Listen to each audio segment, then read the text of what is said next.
সুপ্রিয় দর্শক শ্রোতা দেশ ও প্রবাস থেকে যারা এই মুহূর্তে আমার সাথে সংযুক্ত আছেন, আমাদের ভিডিও দেখতেছেন অথবা শুনতেছেন, সবাইকে জানাই আন্তরিক প্রীতি ও শুভেচ্ছা। বন্ধুরা, আমি কথা বলছিলাম সুইট মিষ্টি একটি আপুর সাথে প্রতিবেদন করবে বলে সংযুক্ত হয়েছে আমার সাথে অডিও কলের মাধ্যমে। কয়েকদিন আগে থেকে যোগাযোগ ছিল।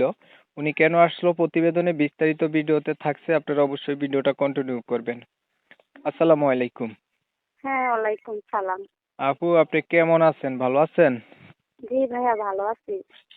ভালো আছেন, ভালো থাকবেন, ভালো থাকাই কামনা করছি। তবে আমি জানতে চাচ্ছি আপনি প্রতিবেদনে কেন আসলেন, কি চাইতেছেন বলেন। আইসি ভাই, আইসি ভাই কষ্ট দুঃখ পাই বলেই তো আইসি। আইসি সংসারের কষ্ট, আব্বু একটা অসুস্থ, হুম, সৎ মার ঘরে থাকি, ছোট একটা ভাই আছে, আরে হুম, আমি রাখি। তো আইসি কষ্ট দুঃখ পাই, পাউন ছাড়া কি একটা জিনিস ভাই করে? হুম। এখন আইসি চাইতেছেন কি? এমন একটা মানুষের লেগে আছি যে যৌতুক নেবে না, এমনি বিয়ে শাদী করবে, ওরকম একটা মানুষের লেগে আইসি। আচ্ছা, আপনার বিয়ের বয়স হয়েছে নি? অবশ্য বিয়ের বয়স হয়েছে দেখেই তো প্রতিবেদনে আইছি। আপনি সৎ মায়ের কাছে থাকেন, নিজের মা নাই? না না, নিজের মা অনেক আগে মারা গেছে। তখন আমার আব্বু বিয়ে করছে, বিয়ে করার পর অসুস্থ অসুস্থ হয়ে গেছিল।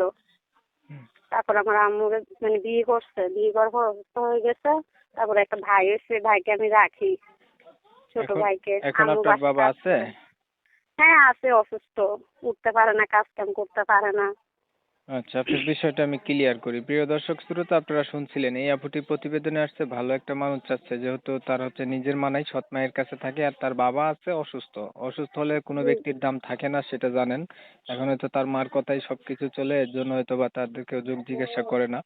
এখন প্রতিবেদনে এসে চাইতেছে এমন একটা মানুষ যে তার সবকিছু জানার পরে আর তার দায় দায়িত্ব নেয়, এমন একটা মানুষের জন্য সে প্রতিবেদনে আসছে। তবে আমি আন্তরিকভাবে দুঃখ প্রকাশ করছি, কমিউনিটি গাইডলাইনের কারণে ইউটিউবের নিয়ম কানুন মানতে গিয়ে ওনার নাম এবং ঠিকানা আপনাদের মাঝে নিতে পারতেছি না। বিস্তারিত কিছু কথা তুলে ধরতেছি, আপনারা ভিডিওটা কন্টিনিউ করবেন। আপু, আপনি বর্তমানে কি করেন?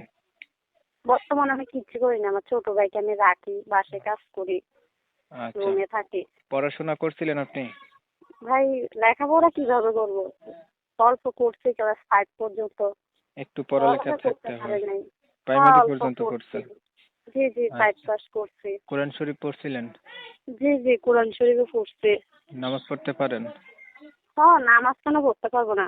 আচ্ছা, আপনি তো চাচ্ছেন মুসলমান একটা। জন্ম হয়েছে। হ্যাঁ হ্যাঁ, বলেন বলেন। মুসলমান জন্ম যেতে হয়েছে, নামাজ তো পড়তে হবে। না, সেটা ঠিক আছে।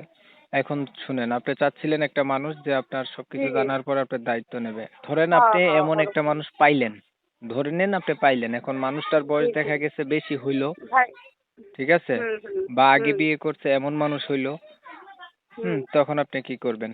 সমস্যা কি যে আমরা দায়িত্ব নিয়ে তো মানে রাখতে পারবে?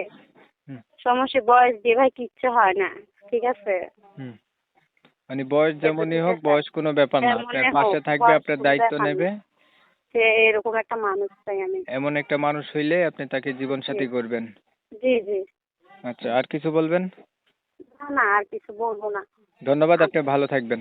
হ্যাঁ, দর্শক আচ্ছা, শ্রোতা, আসসালামু দেখতে আলাইকুম। দেখতে আমরাও ভিডিওর শেষ প্রান্তে চলে আসছি। উনি চাচ্ছে এমন একটা মানুষ, আপনারা শুনছেন, যে ওনার পাশে থাকবে, দায়িত্ব নেবে। এমন একটা মানুষের আচ্ছা। জন্য উনি প্রতিবেদনে আসছে। আমি ওনার কথা আপনাদের মাঝে তুলে ধরার চেষ্টা করছি, আপনারা শুনছেন। শোনার পরে যাদের কাছে ভালো লাগছে চাইলে ওনার সাথে যোগাযোগ করবেন।